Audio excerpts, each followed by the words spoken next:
back to another edition of the NoStoppingKev Show. That was, I was rapping before, so that's the R&B edition. Yeah, I'm getting ready to check that out. That was like, But yeah, welcome back to episode 16 of the NoStoppingKev Show. You here with your boy, one and only, Kevin Beeford Jr. Yeah, he's about to say how you the only. No, we got KB. We got KB. KB squared? Yeah. Sure. But, yeah, how you doing? You dry yet? Oh, I'm good. You got caught in that Forrest Gump rain. Yeah, but at least it ain't so cold in here today. Oh, yeah. Because it's nice. I'm super hot, so when I walk up into the room, it just turn up, just amp up. I'm glad you had that. What? I'm glad that you have that. Yeah. It's one of my superpowers. Yeah. One of my 100 superpowers. But it's good to be here today. Always, and man. do this. Always. But yeah, I was a little disappointed this week, Dad. What was wrong? Because the NBA came out talking about they're not allowing the ninja headbands anymore. Did you used to wear a ninja headband? No. So why you don't like the ninja headband? I like the ninja headband. Why don't you like that they banned it? Why don't I like that they banned it? Because I don't know if they're banning it for the right reasons.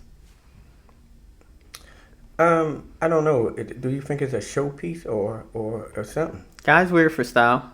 Okay. For sure. All right.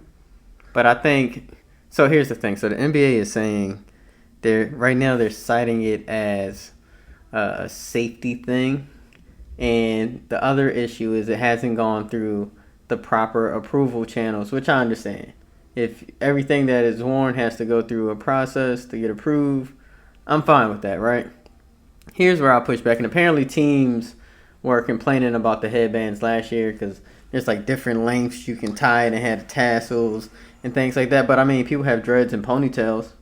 Like, there's nothing you can do about that. Yeah. And if you're telling me, I would almost argue the ninja headbands are safer because, so you got the little tassels that's hanging, right? And I can't really see that getting tangled in your fingers. But imagine if you're going up, right, and somehow your finger gets caught under someone's headband. There's not a lot of flexibility there. Have your finger get caught under somebody's headband? Like with the ninja headband, it's so tight to your forehead that you're really not getting up under there. So I think it's BS if they're going to say it's a safety thing. I think it's an image issue. It might be an image issue, but you know what? Also think about the length of it or something. Or somebody go by you and it pop you in your eye. It's light. It's like a light fabric. You know what? Anything can get in your eye. Hair can pop you in the eye. Right. So just think about the difference. Cloth. Just think about the cloth getting in your eye or hit you in the eye. Yeah. How much damage is a piece of cloth gonna do? What percent would you say the risk is? I can't really say. You know why else I think it's BS to say it's a safety issue? What? People played with it the whole season. And nobody you had a whole test season to see what it was like. Nobody got hurt. Nobody got hurt. I don't know. Like they were saying, I don't know. Like for me, like I probably would. I'm from the old school with the old headbands. Mm-hmm. They do, but like I said, like if they gonna do that, then they should make them a certain length and or something like that. Yeah, I can see regulating. I just don't think you. I feel like they're banning it because it make the game look a little street ballish. It's not as clean cut. I think that's the motive behind it. It's an image thing. That's what I'm really feeling. That could be true too. But I think that with how much popularity they have gained, I think they should be allowed to wear it. Because I don't see any real issues with it. And usually the NBA is very progressive with these types of things. Like certain things I get them banning. Like guys wearing gold chains back in the day. Or just jewelry in general. Because one, they can pop. I played with a chain on before when I was a kid. And, it came out and of course it got popped. But I know when guys would play with like watches and stuff on, that's when you start getting scraped up and stuff. Because, it's a contact sport. So I can understand those. And I can understand... This is the other thing I saw. Can't remember. It's escaping me now. But they might. It'll probably come back. It'll probably be back in the league. It'll come back and it'll eventually go away. I mean, like, to me, it probably looked nice, with something like that. But I don't know, but people probably wearing it more for style now. Definitely. That's where people wear all accessories. Like, the other thing was back when they used to wear the leg sleeves, and Iverson came out with the sleeve. Yeah. And then they were like, oh, you can't wear that. And he's like, well, I got an injury. And then everybody started popping up with doctor's notes. And it's like, oh, well, I guess we can't do anything about that. They found a loophole. Well, It's a style. Basketball is a style sport. Like, even when I talk to football players, like, they love, like, when my buddies in college, they love all the accessories they could wear, but they was like, yo, in basketball, those accessories are dope, too. Like you say, for me, at one time I used to put the headband on and stuff like that. We had the wristbands, we didn't have all that. But, like, I did it because some NBA players wore it, and and it was like you say, like a style. Mm-hmm. But like I don't think it was so much. Like now, it's more of a fashion statement. Yeah, I feel like basketball has it meshes with a lot of different areas of pop culture. So hip hop and rap commingles with basketball, and fashion is now becoming a big thing. I was listening to Gilbert Arenas' podcast this past week, and they were talking about sneakers, right? So you have guys that will wear like designer sneakers. I'm talking about sneakers made by like Louis Vuitton, Gucci, like on court. Right. Like they will wear those shoes maybe for the first half and then switch out at halftime. But it's such a style and a fashion thing. And then you got guys that another big brand is Supreme. You might have heard of it. You probably see it and have no idea what it is, but it usually says Supreme across something. Kelly Oubre last season had a leg sleeve that said Supreme on there, and NBA was like, yeah, you can't wear that. And I get it. That does look like something your 2K Mind player would wear at the park. I get it. So that's why I'm like, I feel like it's an image thing, because even when guys would wear, Dwayne Wade had the Band-Aid that said Wade on it because he had an eye injury, but then after it healed, he had the one with his name on it. That made him stop wearing the goggles, right? Yeah, because it was dark. It was dark. It was like, oh, you got an advantage because people can't see your eyes. And LeBron had the black one. And they was like, can you wear the clear one, sir? Right. But and then the other thing is when guys would wear their headband upside down and be like, nah, son, you gotta turn that logo the right way, buddy. So I think it's really an image thing. So I'm interested to see where this thing goes, and if the ninja headband makes its return. See, like sometimes, like I don't know if that really take away from the game. I feel like it has no effect. It wasn't affecting players last season. I don't know. It might not affect, like sometimes. We would have been hearing about it. It might not affect the NBA player. But what message is you sending to the younger generation? What? You can look good, feel good, play good. Yeah. Some people that can't even really play. They wear all the accessories. Probably looking all good. Yeah, and when they gonna get to a point in life when they not getting any minutes. Yeah. But they still gonna be on the bench and layup line swagged out. To each his own. I don't know. Like I said, for me, I came to play basketball. Mm-hmm. I wore a headband or I wore a wristband. One wristband, or sometimes some people wore two. But like I didn't really try to look good. I tried to play more, be good than to look good. Yeah, that's fair. That's what most people do. But what about if you could do both? Huh? Do both. That's great. That's great. So yeah, I think it's just it's a fashion thing. I agree with you there. I just want to see him come back, because my man Mike Scott was one of the, I'll say, trailblazers, pioneers, making the ninja headband famous, and we got him back in Philly. So I'm happy. Yeah. Go Sixers. You also saw Mike Scott at the Eagles game? Yeah. Yeah, my man was like, y'all better catch these hands, baby. He's pitting people on the ground. Yeah. But yeah, shout out to Mike Scott. Yo, Mike Scott, there's a lot of people in Philly that love you. Don't let that nonsense perturb you from what we got going on over here. We got, it's a lot of love in the city, as you've experienced, as you've been out there giving back to the community. We appreciate you, brother. Now just go out there and get some buckets for us. But we're going to support you either way. You good with that? Good, I'm good with it. You better be good with that. Oh, Or I'm going to get my man Mike to lay them paws on you. Okay. I'm just playing. I I got know your you back. just We're playing. going to go down together. We're going to go down together. All right. So, I'm passing it over to you. Why are you going to pass it over to me? Because, sometimes I take enough shots. I get enough buckets. I got to share the love. I got to let you score. You don't get too many buckets these days. Okay, so what we're going to talk about? The football player in Detroit? Yeah, so Michigan State State has a linebacker entering his junior year. Yeah, his junior year. Yeah, so this Yeah. kid has a story that I think resonates with us both. Yeah. Quite a bit. Yeah. Quite a bit. Yeah, it's like me kind of, in a way, not exactly looking in the mirror, but I can relate to Yeah. I can relate to some what it was, and I guess you could relate to in some kind of way because his father was selling drugs and I went to jail, and I was selling drugs, went to jail, and just to see what it done. And I like some of the things like when he was talking to his son, because it's like really feeling the same way, man. Mm-hmm. Like sometimes like you just don't realize what you really doing. I mean, you know what you're doing, but you don't know the outcome of it. It's funny because somebody asked me last week, was it? Well, you know what? Actually, the other day at work, he asked me, was it worth it? Was it worth, doing what you're doing, or was it worth you going to jail for? And he said, and I told him, it's no matter how much money you can make from that.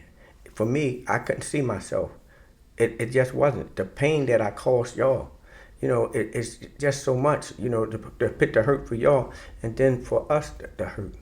For us, like, I could relate with just having 300 minutes a month. Like when he was talking about he get 300 minutes a month. Now I got to split 300 minutes a month between you, Brianna, Kiara. That was like maybe one phone call a week, really. Or you had to shorten the phone calls. So you can spread around. Really I think we got to get people a little bit more background Yeah. on the situation. So we got a father-son duo. Dad was arrested 7 years ago when the son was in high school for drug-related activity. He ended up being sentenced to, I think it was like 17 years? Yeah. We're going to call it roughly 20 years, give or take, Yeah. for conspiracy to distribute cocaine, marijuana, heroin, right? Right. They were labeling this guy as the biggest drug dealer in Detroit, right? Which, the dad says if, he wouldn't say he's the biggest guy. He thinks that's a narrative that was kind of created to make sure they can get a conviction, which I wouldn't doubt. Well, believe it or not, they do. Yeah, They do. Trust me, man. But believe me, I know how they play because I've been through it. Yeah, so this guy has been incarcerated for the past 7 years and hasn't seen his son In the last 3 years. in the last 3 years because he's locked up down in Kentucky. So quite a distance away, but he still is a father to a son, even though he's behind bars, which I thought was probably the biggest part that resonated with me. Because even through my journey through college, even once I started my career, you were there, and you still offer that guidance and perspective that I needed, even though we couldn't physically always be together.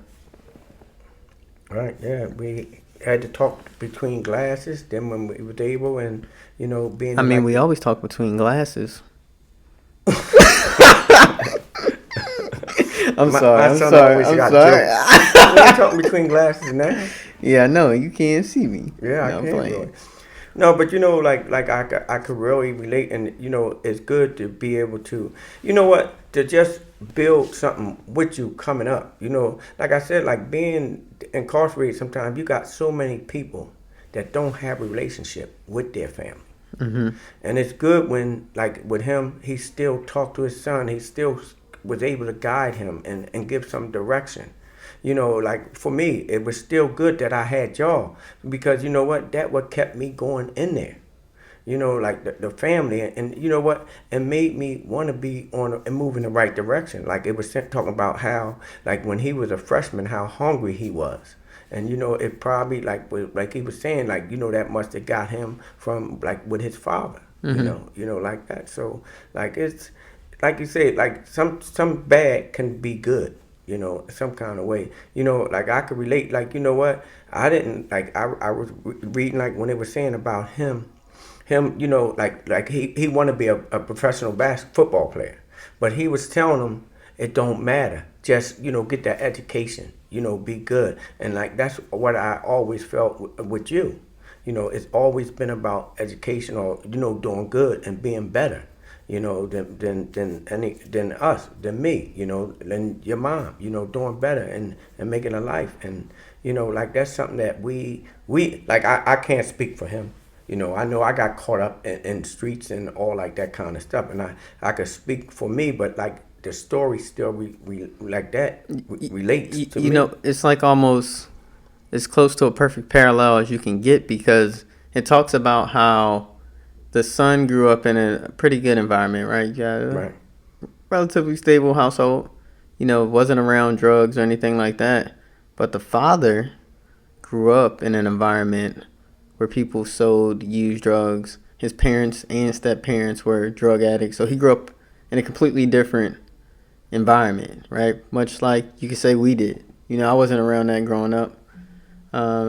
But you experienced it at a young age, people using at a young age, selling, the street life. But he kept that away from his son, very much like how you were able to do. Yeah, yeah. That is true. Like I said, like we had it, like, and that was good because see, like what, some parents let their kids see that. Mm-hmm. So then their kids grow up with that because it's right here. It's right there in the eyesight. Like you hand the torch over too. Yeah. And some people would do that. Like, and like I said, like me being incarcerated and seeing families and generations incarcerated, you see it all the time. My father sold drugs, so I sell drugs or stuff like that. But we look for, like, I guess the easy way out, the easy way into the life and getting things.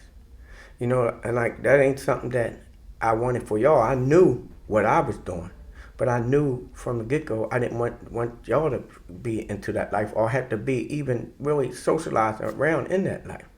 So I didn't bring the people around that was doing that I hung around. I wouldn't never bring them around y'all. We might see some people in passing and stuff like that, and that's just in passing.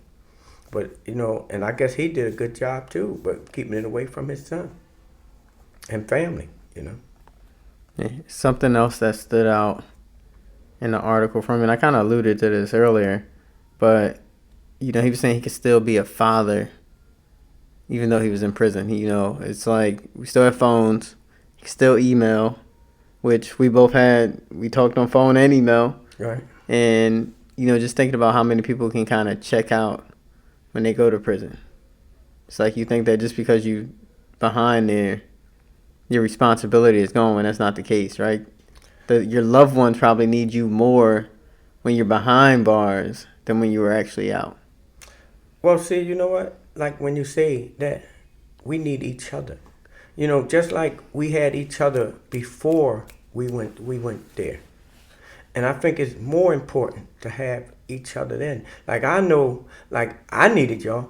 I needed y'all more probably then than I did when I was out there. Because like it's just, you just, but you know what? There's still, like, I'm gonna tell you, it was a good feeling. Like I'm gonna tell you, sometimes, like when I still can give some advice or say some things, and like we communicated often, like we communicate, or like when Brianna, or Kara, when I got to talk to y'all, you know what? I still felt like a parent. Mm-hmm. I still felt like a father. And I still felt the love that y'all had for me. So that's important, because if you lose that love, what do you go to next? But how do you think you would have felt if we kind of checked out from you while you were in there? Then I could have kept going wrong. You think you would have gotten out and started doing the wrong thing or started doing the wrong things while you were in I there? probably was doing the wrong thing right there because I was already wrong. But so yeah, I think that I could have went the wrong way. Probably because nothing would have been. I You would have mean, lost your man with nothing to lose at that point. right? Nothing would matter then. You Support. get. I don't care. Why support is powerful. Yeah. Yeah. You gotta have it. You know, like I used to look at like when y'all used to come 2 hours to see me. You know, I had to drive 2 hours, not counting the 4 hours that y'all had to come to the other place. But you know how it felt when That's one way. yeah, one way. But don't you know how that felt when you could look around and see some people that was locked up and their kids might live 10 minutes away and they don't get no visitors, don't get nothing. Made you appreciate it. Yeah. I mean, I appreciate it. Like it always was there. You know, even though when like some people might get visits every week, but like I'm telling you, it's people who got parents and got people that don't never get no visit, don't get nothing. You know. Did they have any type of relationship with them? Nah, They get phone calls. Some people don't have no phone calls or nothing. And what are those people like on the inside? Do they still seem like they're destined to end up back there? They're gonna go get out. Like a lot of them seem like they're just gonna do the same thing. Because what do they got? They got nobody. That's their life. See, one thing is like, you know, when I realized, like I said, like a lot of times I knew what I was doing, but you know, I did it. But like when I really seen the hurt that I felt, but it really was the hurt that when you came to see me, when Brianna came to see me, when y'all first came to see me, that was hard. I didn't even want Kiera to come see me. Yeah, it's very difficult. You know, and then like you know, like I used to always say, I didn't want her to come see me there, but you know, she wanted, and then she looked forward to coming. You know, because they was right there. You know, because they used to come every week. You know, and Kiera, like when I talked to her on the phone, like she couldn't wait to get up there. You know, she was like 5 years old, and like you know, all she looked forward to was my visiting day. So, you know, when you see that love, and that was something that made me really want to change when I got out of here. You know, and not like I said, I never wanted to really hurt y'all or do the things to y'all. But, you know, it's just like I always go back, like, you know what, and I hope that he feel some of the same way I feel because I could relate to a lot of things in life with him. So now it's really about trying to help somebody, something to give back. And even with the story, like with a kid, he could still be a father. And some people, you know, it's something I had posted, and I don't remember. And I didn't mean to put it on. I don't know if you've seen it in the highlight post. It's like if we talk about going wrong, and you can always turn around and go in the right direction. You mean what I posted? No, that was my post. No, I posted that. No matter how far you traveled in the wrong direction, you can always turn around. Yeah, you shared it. I posted it on the podcast Facebook page, and then you shared it. But we put it in the highlight part. It might have been on the story part. I put it in the story. What? Part. Yeah, I did. It might have been in the story, but you might have shared it, or you could have shared it to your story. It was yours. Yeah, it was yours. You funny, man. No, I didn't know that. I got that from you. We need to give you a little how-to social network. Nah, you know I ain't too much in the social network. You gotta get up on it. Not so much in that. You on it more than I am. If you had an iPhone, we could track your screen time on specific apps, but that's for a different day. Well, one day I might get an iPhone. Yeah, we gotta have that group chat so we can have it, you know, label it cool name like Beefords. Throw some emojis in there. Right now, when I see a text from you pop up green, I gotta look at this green phone. Nobody wanna see that. You don't even know what I'm talking about. Cause you're not about that life, homie. No, I'm not about that life. I ain't about all that. No, so, yeah, but go ahead. No, I was just gonna say, so the son is studying human development and family studies. Oh no, sorry. Can I do a take two? You got it. All right, cool. So he studying human development, and he wants to work with, you know, at-risk youth. You know, showing them that despite your circumstances, you have an ability to be resilient or to showcase your resilience, right? And a lot of times, in order to do that, we just need support. And when I read that, I was like, bro, that's why I started the No Stopping Kev show. Yeah. Because a lot of times we're out there, we're struggling, and we feel alone, or we feel like because our life feels to be like it's in shambles, that it's time to give up. But we never have to give up. And even when you feel like it, what I like to do is, when I feel like the weight of the world is on my shoulders, I try to think about what's it going to feel like when I get through this, right? When I get through this tough time, right? And, I can just throw the world off my back, right? Like, I'm tired of carrying that.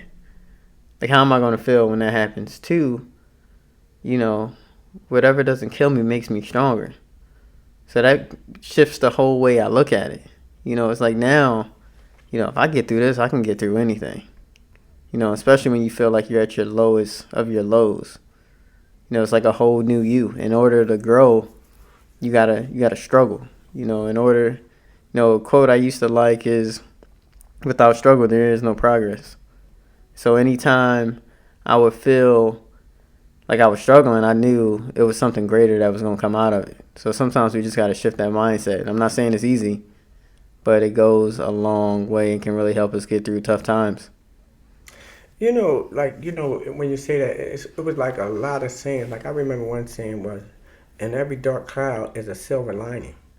And like I remember even like being when I was incarcerated sometimes. Like, it was some things like that happened that was really like, like a time when Kiara and them had to go to foster care. Like it just felt so like you say, so much weight. But like what I learned to try to do is try to look at something, to grab something that positive, something that made me feel good. Because I'm already down. I don't need nothing else to keep pulling me down. And I used to always just grab something, or just grab a memory, just grab something that happened good that day, and just start trying to build on that. And like you said, sometimes I can pull myself out of that. Mm-hmm. I can pull myself, because if I'm down, I can dig deeper. Yeah, negative things weigh on us heavier. Right. So and sometimes I get through it. Like every day or every morning, I might wake up, don't start off good. Mm-hmm. But I got a chance when I start trying to build on something positive. Like I said, like, what? I remember when you was born and you was a baby, and I remember sometimes I would be down or going through something. And I would run to the house. I would run to your house and, grab and just hug you and hold you. And that sometimes that just turned my day around. And that was back when you was a baby. I'm talking about when you was a baby. So you mean I was born with my superpowers? So, it's something. And just like, like I said, even me being incarcerated, I think helped me so much. I think that it opened my eyes to a lot of things that I didn't see before. And I always got to thank God for allowing me to hang in there with me and to show me some things, and I'm thankful for my kids. I was about to make a glasses joke, but a glasses joke, but it was just so serious. Let me see if this glasses joke would be the one you told years ago. No, it wouldn't be that one. Oh, okay. It wouldn't be that one. So what this glasses joke? I can't remember. I gotta rewind the tape back and hear what you said before about it took you to go to jail to see clearly. I was gonna say something like, you should have got your money back on them glasses. That's so much lens but no vision. Alright, I'm sorry. But you know what? Even with glasses, I was blind. I know. Yeah. But yeah, so just talking about a prime example of how negative things stick with us longer. Just imagine how you feel when you hear something good that happens on the news, right? It's pretty easy to forget. But if they tell you... You said on the news? Yeah, like if you watch the news and it's a good story, something good that happened in the community, it's like, okay, you see it and it's nice. But it's easy to forget compared to a plane falling out the sky and 50,000 people dying, right? That sticks with you a lot longer. I forget what they call it, but studies show and have proven that negative things, weigh on us a little heavier. So to your point about not digging deeper and deeper down that path, one thing Devin would tell me to do, especially when I was stressed or, just focused on everything that was going wrong, simple task. Name 3 things that you're grateful for that are going well for you. And so now you're focusing on some positives in your life. And when there's things that you really say, well, wow, despite, whatever I'm going through over here, I do have X, Y, and Z that's going really well. Right. And now you're starting to focus on those things. And it's like, I want to keep those things up because they're bringing me joy. They're bringing me satisfaction. Right. Give me all these positive feelings in life to help me kind of, I don't want to suppress what's going on over here that isn't the greatest at the moment, but having these special things right here is going to help me get through that or overcome it. Right. Or at least be my escape until I got to go back to dealing with feed the positive. The dark side. You want to feed the positive. Feed the positive. When you were saying that, it just took me back, like when you playing basketball and you really having an off shooting day. You know what they used to say? Try to get a layup. Try to get to the foul line. Try to get an easy bucket. Get some confidence. Mm-hmm. So it's the same way, I guess, when we talk about this and when things negative, give us something confident to do the right thing. Put yourself around the right people. People that can help you. Like, we go back to holding you accountable to probably guide you and pump you up a little bit. What else I like with the story is how open, they had to be to sharing. Because that goes a long way. You talk about the people you're around. I know when you were in jail, probably only a few people that knew where you were. Right, yeah. Most of the time I just brushed it off. Well, how your dad doing? He all right? Where you been at? Oh, he out in Harrisburg. Yeah. Even when you was down in Cumberland, he out in Harrisburg. Yeah. He's still out there chilling. And, Irv, that we repping, he had no idea, right? Right. And once he found out my name, who I was, he asked about you. And, it hit me. Because, I told him, I was like, oh, yeah, he good out in Harrisburg again, right? But my face said otherwise. And he was like, everything all right? Did I strike a chord? He thought we had our relationship wasn't that good, which was the opposite. I was just like, damn, I wish he was here so you could see him, so he could be here watching me hoop, getting these buckets. Yeah. But, I just think, I commend these guys for sharing their story because there's a lot of families out there that's going through a similar thing. And maybe it's going to help someone decide, hey, let me wake up so I don't have to get sentenced to 17 years in prison. The ad can get out in about 30 months. He wasn't scheduled to get out till, I think, 2000. Yeah, but, I forget. But you know what? Like, good time. Some laws was passed too. Yeah. That helped time. And actually, like after I got out, right when I got out, that law was passed. So it freed like a lot of people out. And then a lot of people got time credit. Something I was getting ready to say too. What I get ready to say. You know what? Like when I came out, like really, or what I used to think about. I'm gonna be ashamed. Mm-hmm. Ashamed to tell some people, where I've been or what I did. But you know what? I'm happy because of what it done for me and what it did for me, that I can share that. And I could tell people that I've been there. Or I did it because it opened my eyes, as I say, to a lot of things. And to share this story or to tell my experience, because you know what? I don't have no bad things to really say. Because it did me good. Now, some people, it might not be, and I'll be ashamed to tell some people, your mom or something like that, man, who supported me or always gave me good things and good feeling. But you know what? In a way, sometimes, deep down, I would have been ashamed. And I was ashamed, but you know what? I can hold my head up.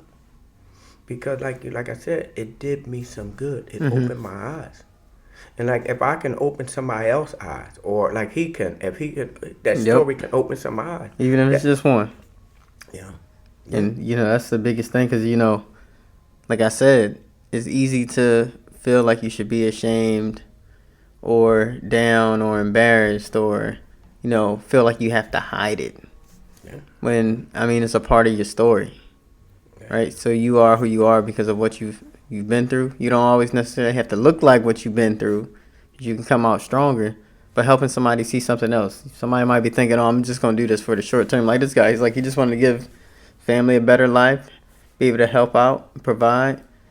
But, I wonder if you ask him today if he would tell you, like, I wish I would have just gone about it a lot differently. Never got involved or maybe got out way earlier before I got in too deep. There's things like that and people end up going down this path and then you kind of get stuck, complacent, and you lose sight of what you're risking day in and day out. So that's what I think is important. We just want people to see, like, hey, this is what's at stake, and it's a case study.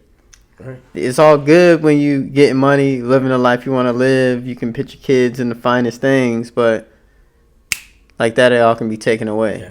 And now, not only are you locked up, but their life is broken. They got this void that they got to try to, they're battling with. That brings trauma, a lot of different things that they got to try to overcome.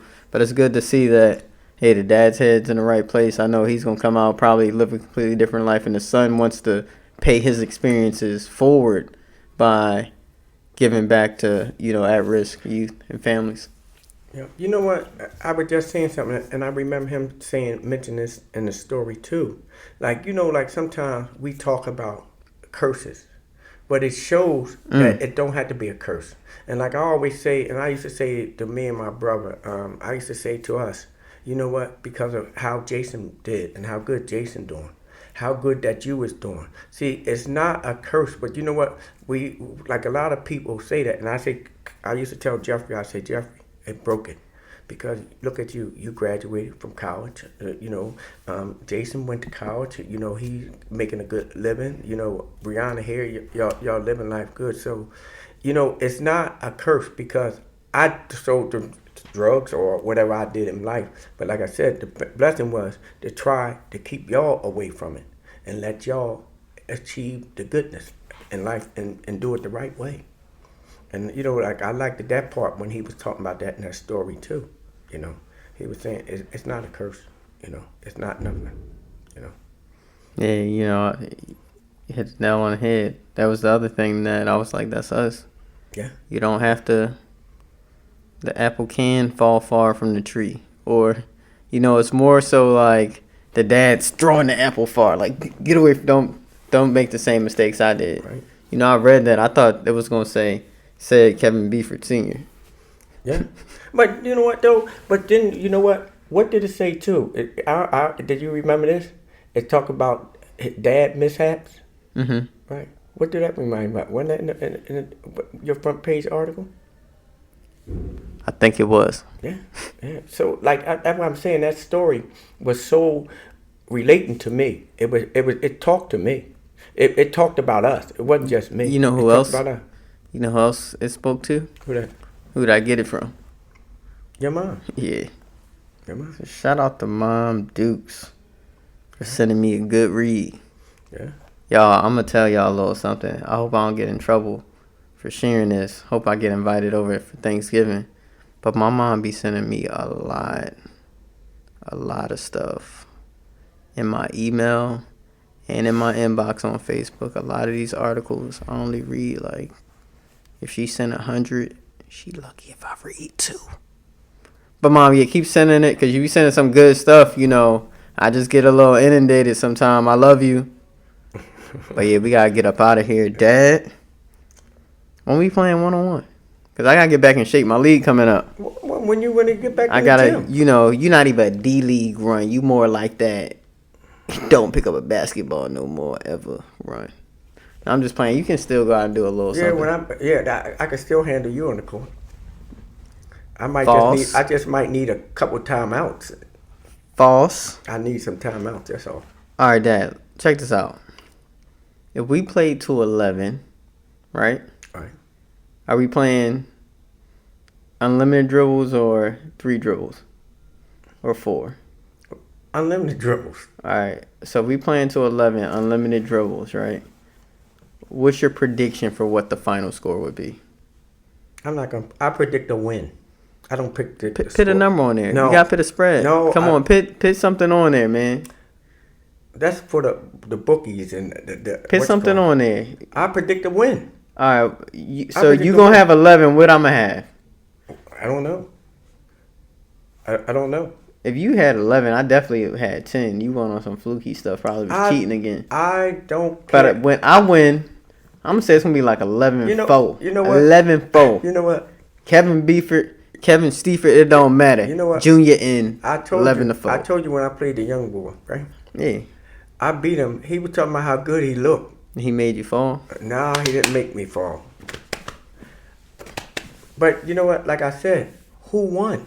It don't matter if you win by 1, if you win by 2, 20. I'm gonna win matter. by thing is the 7. win. Because it's gonna be 11-4. We playing all ones? Whatever way you want to do it. We shooting for first? Huh? Who's shooting You for can have the ball first. Oh, you getting cocky. No, you can have You give me the ball first. You might not touch it. Okay. It's unlimited dribbles. Okay. I'm getting layups, boy. Once you miss, you might not. I'm getting layups. Once you miss, You not stopping me from getting to the basket. You better hope. Maybe when I get to 10, I shoot a jumper. But just because you said you're going to win, I'm going to make sure you lose. And you I know kill him dead if I have to. I got unlimited timeouts, right? Yeah, sure. Okay, Long as I got timeouts. You know what? You can call 11 timeouts. One after each. 10 timeouts. One after each basket I score. Because on 11th, you done anyway. I don't need it after you score. That's the only when time. I got the ball. No, you're not getting after I score. If you give me the ball first, sir, you're not getting it. We wasting people's time right now. But you don't. Yo, we gonna have to just set a date. Pull a camera out. Yo, let me know if y'all want to buy tickets. We might just stream it. Do whatever you want, but you ain't gonna want to play it. You're going down in defeat, son. Why are old people always in denial? Okay. Why? I done told you know where you're going. You gonna send me left? You know where you're I'm gonna be slapping that backboard. Layup. 2, 3, 4, 5. And once you miss 6. You know what you're gonna get. 7, 8, 9. Okay. 10, 11. Old man game. What I tell you back in the day? Let your game do the talking for you, right? Yeah, but right now I ain't gotta talk no more. Yeah, you don't. I ain't gonna you talk don't. no more. I'm letting you know how it's gonna go down. Let y'all know what the outcome is. That's all I'm saying. It's gonna be a win for Junior. Okay. You winning right now. Winning with your mouth right now. You won. I'm like Ali You right won. now, boy. Huh? I'm like, the champ is here. Yeah. Remember the champ's got a couple of losses too. Yeah, but I had my losses in the past. No more. Okay. No more. Okay. Your day is over. Torch passed. I told you, I walked in here, got hot, right? Because I'm the torch, baby. And now we out. Thank y'all for tuning in. I'm like the Philadelphia Fire Department, baby. I'm going to put your fire out. Oh, that was good. You got jokes. Yeah. But yeah, we got bounce. We will see y'all again next Sunday. And also be on the lookout for some bonus content. And one thing, show us to somebody, one person, one new person. Oh yeah. Each of y'all, give it to one new person. Yeah, make that the No Stopping Kev Show challenge of the week. Send this episode to one person. If you don't, I'm be a little disappointed because it's not that hard to do. Just copy and paste that link or hit the share button or post it on your story or your feed. Y'all know how to do this? Now, if y'all in his category and y'all know how to work it like that, shoot me an email. Y'all might not know how to do that. Just do what you do know how to do and ask, how do I share this? And I'm going to help you out. I'm going to personally. Just figure it out. Or ask a young person. You got options, right? That's right. Yeah. So do that. We appreciate y'all. Love y'all. We got to get up out of here. Have a great week. And bless y'all. Have a blessed week. We out. Peace.